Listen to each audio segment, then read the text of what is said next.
他所追求的是一种境界。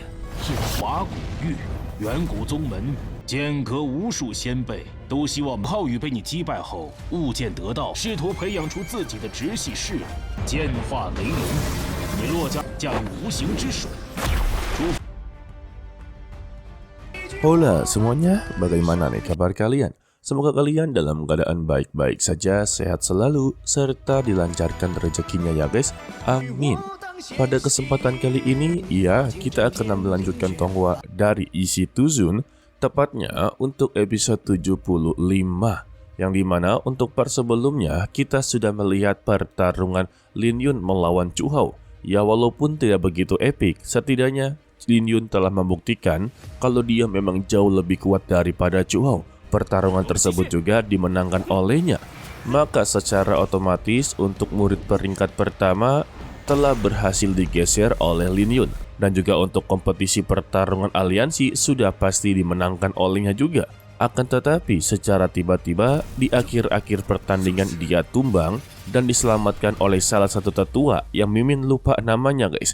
Kalau begitu langsung saja ya kita masuk ke dalam ceritanya. Setelah Lin Yun tersadar dari sakitnya, dia tampaklah begitu terkejut mengapa dia bisa berada di ruangan Tuan Mei. Dan ketika dia keluar, dia pun mendapati serangan dari Tuan Mei untuklah menahan beberapa serangannya. Sehingga Lin Yun yang baru saja bangun, dia pun menahan beberapa serangannya. Tetapi merasakan ada alam Jifu yang begitu sangatlah kuat. Dan Tuan Mei membenarkan hal tersebut. Setelahnya, Tuan Mei mengajak dia untuklah meminum teh dan berbicara empat mata dengannya. Sepertinya ini akanlah menjadi pembicaraan yang begitu sangatlah panjang.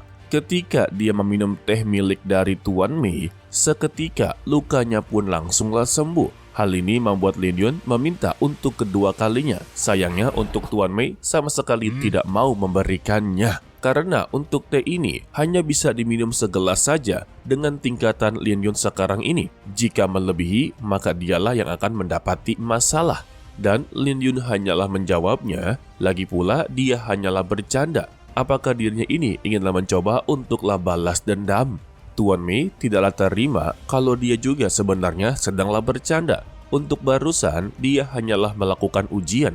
Apakah teknik pedang dia ini benar-benar berhasil? Tetapi setelah melihatnya, dia cukuplah bangga kepada Lin Yun. Sebab hanya membutuhkan dalam beberapa bulan saja, dia telah berhasil untuklah melatih pedang bak sampai tingkat ke puncaknya. Jadi ada yang membuat dia begitu sangatlah bingung. Karena untuk teknik pedang badau ini bisa dikatakan mereka memberikannya hanyalah setengah saja. Bahkan bukan setengah, melainkan hanya beberapa lembar saja. Ya intinya kagak begitu lengkap ya. Dan pertanyaannya, apa yang telah dia pelajari sampai-sampai teknik pedang badau haruslah mencapai tingkat keberhasilannya? Lin Yun hanya menjawabnya, awalnya dia mengira kalau pedang badau hanyalah sebuah ilmu bela diri saja. Jika dipelajari dengan bakat dan juga meningkatkan ranah, maka semua itu bisalah dipelajari. Tetapi lama-kelamaan dia juga merasa itu adalah sebuah cara yang salah. Karena dia baru sekarang menyadari pedang badau ini adalah pedang atau teknik yang berbeda dari yang lain. Karena pedang bak begitu sangatlah luar biasa dan yang dikejar oleh pedang badau adalah sebuah ranah.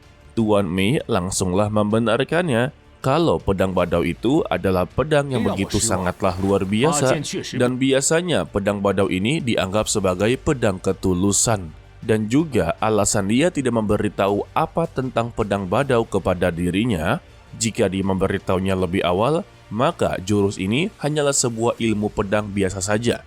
Jadi dia inginlah membuat Lin Yun mencari tahu sendiri tentang pedang badau ini dan juga tentang rahasia semua yang ada di pedang tersebut. Maka dengan begitu, Lin Yun akanlah mengetahui semua tentang pedang badau dan membuat pedang ini menjadi begitu lebih hebat. Itulah yang dia inginkan dan ini semua telah terwujud. Tetapi yang perlu dia tahu, tingkat keberhasilan dia sampai tingkat puncak itu masihlah gerakan awal, yang dimana itu memiliki tahapnya masing-masing. Wadah! Dan Tuan Mei langsunglah menceritakan serta menanyakan kepada Lin Yun, Apakah dia tahu berapa anggota dari Kekaisaran Qin? Lin Yun hanyalah mengetahui kalau tanah Kekaisaran begitu sangatlah luas dan dia belum sama sekali berkeliling selama bertahun-tahun. Tuan Mei hanya bisa geleng-geleng kepala, padahal untuk Lin Yun mempunyai koneksi yang begitu sangatlah banyak di luar sana. Tetapi mengapa tidaklah mengetahui yang terjadi di luar Kekaisaran? Dia haruslah tahu, di tanah Kekaisaran masih ada bagian luar, sebut saja dunia luar ya. Dan di luar sana terdapat beberapa wilayah. Contohnya seperti wilayah kuno Tianhua, aliran Zhongmen kuno, serta banyak sekali tempat-tempat suci. Waduh, ini sepertinya ceritanya bakal panjang guys, karena Lin Yun akanlah menjadi petualang bebas. Dan dia juga haruslah perlu tahu nih, kalau Kekaisaran Qin hanyalah sebatas samudra saja, sedangkan di bagian luar justru lebih luas daripada yang dia bayangkan. Terutama dengan wilayah kuno Nanhua, itu adalah wilayah yang paling terbesar dari antara dua wilayah yang dia sebutkan. Jadi, jika dia inginlah keluar dan inginlah mendapati manfaat, maka dia menyarankan untuklah pergi ke sana. Karena untuk wilayah tersebut, terdapat beberapa harta yang begitu sangatlah luar biasa. Ditambah juga, wilayah tersebut sudah pasti akanlah berbahaya daripada tanah Kekaisaran Qin.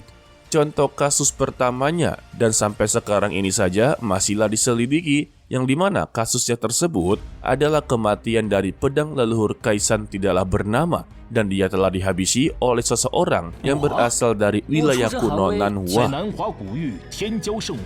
Dan demi warisan Pavilion Baoji tidaklah musnah, sebelum kematian dari leluhur pedang Kaisan, dia meminta kepada seluruh para murid untuklah keluar dari tanah Kekaisaran Qin, untuklah menghadiri dan memenangkan juara pertama dalam perjamuan para naga di wilayah kuno Nanhua. Dan sekarang untuk generasi selanjutnya, mereka semua telah memilih Lin Yun untuklah menjadi peserta. Wadah. Lantas, Lin Yun menjadi tidak begitu percaya diri karena dia ini berasal dari keluarga yang miskin, keluarga budak, ditambah juga bakat bela diri dia tidaklah paling menonjol. Jadi dia menyarankan lebih baik pilih Chu Hao ataupun Bai Lisuan karena mereka berdua ini memiliki latar belakang yang bisa untuk membantu meningkatkan kultivasi, ditambah juga mereka adalah salah satu jenius bela diri. Pertanyaan Lin Yun kepada Tuan Mei, mengapa dia ini malah memilih dirinya? Dan Tuan Mei menjawab kalau sebenarnya bukanlah dia yang memilih Lin Yun, melainkan adalah senior yang berada di hutan pedang, yang tak lain adalah si pangeran ke-13. Maka dari itulah mereka selama ini memperhatikan Lin Yun dalam pertarungan yang telah dia lakukan. Dan kali ini mereka sangatlah yakin untuk memilih Lin Yun menjadi peserta selanjutnya. Ditambah ada sebuah masalah yang haruslah dia ketahui. Ada beberapa mata-mata yang telah ditaruh oleh geng Qingxuan, yang dimana geng Qingxuan ini berasal dari luar Kekaisaran Qin dan mereka berasal dari wilayah Zhongmen kuno. Alasan mereka menaruh mata-mata di Kekaisaran Qin, ya sudah pasti untuklah mencari informasi-informasi yang begitu penting. Tidak sampai di situ juga, kalau ketua perkumpulan geng Qingxuan ini, ternyata dia ini adalah pangeran tertua dari kerajaan Qin yang bernama Qin Yu. Waduh, kalau kayak begini mah sulit juga bang. Ditambah untuk sekarang ini, dia telah menjadi salah satu tuan muda ke-8 dari pertandingan Longmen sebelumnya. Serta dia juga memiliki anak yang bernama Tuan Muda Fei Yu. Dan dua sosok tersebutlah yang perlu diwaspadai oleh Lin Yun karena kemungkinan terbesar mereka sudah mengetahui informasi tentang Lin Yun sebagai ancaman terbesar bagi mereka nantinya ya. Tidak sampai di situ juga, untuk beberapa tahun ini, Qin Yu secara besar-besaran untuklah mengumpulkan beberapa para kaisar hanya mencoba mengembangkan kekuatan langsungnya sendiri. Atau lebih tepatnya, ia mengumpulkan beberapa antek-antek untuklah menjadi bagian darinya agarlah dia bisa menjadi kaisar utama. Waduh, rencananya jahat juga ya. Bahkan Bai Lisuan juga menyerahkan masa depan Pavilion Pedang kepada Bai Lisuan. Itu sama saja dengan bunuh diri. Dan untuk para petinggi dari Pavilion Pedang, tidaklah begitu peduli dengan latar belakang dari Lin Yun. yang mereka lihat yaitu tekad, ketekunan, serta bakat milik dari Lin Yun itu patutlah dicontoh oleh semua para murid. Dan pertanyaan Lin Yun, apa yang harus dia lakukan untuklah semua ini? Dia hanyalah perlu untuk mengikuti kompetisi gerbang naga Kekaisaran Qin, yang nantinya dia akanlah bertarung dengan beberapa orang dari luar. Dan untuk sekarang ini, yang perlu dia lakukan, ya sudah pasti, bertambah menjadi lebih kuat secepat mungkin. Sontak, Lin Yun menjadi begitu termotivasi dan ia juga sebenarnya ingin menunjukkan kemampuan dia. Sebab impian terbesar dia yaitu memperkenalkan nama dirinya sebagai kaisar pedang yang paling terhebat di dunia. Dan dia menerima semua ajakan tersebut.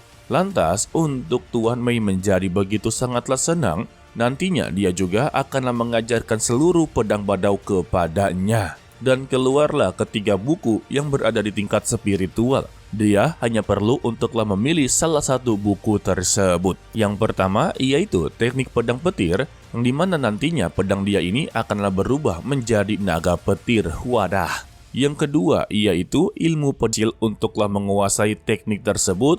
Maka kedua teknik sebelumnya itu bukanlah api dan dia bisa menyerang dari jarak jauh dalam dampak yang begitu besar. Mendengar itu, Lin Yun menjadi sangatlah bingung untuklah memilihnya dan dia langsunglah memilih salah satu buku tersebut dan kita tidak diberitahu apa yang dia pilih. Dan kita bersambung untuklah dilanjutkan part berikutnya, yaitu hari Sabtu atau hari Minggu atau hari Senin, ya tergantung jadwalnya enak-enak kapan ya. Untuk episode kali ini tidak ada pembahasan sama sekali ya guys. Oke lah, sepertinya cukup sampai di sini saja dulu untuk video kali ini. Mimin ucapkan terima kasih kepada kalian yang telah menonton sampai akhir. Pesan dari Mimin, tetaplah menjadi orang yang baik walaupun itu sangatlah sulit. To be continue, sampai jumpa di video berikutnya. Bye bye. 他所追求的是一种境界。华古玉，远古宗门，间隔无数先辈都希望浩宇被你击败后悟剑得道，试图培养出自己的直系势力，剑化雷龙。你落将驾驭无形之水。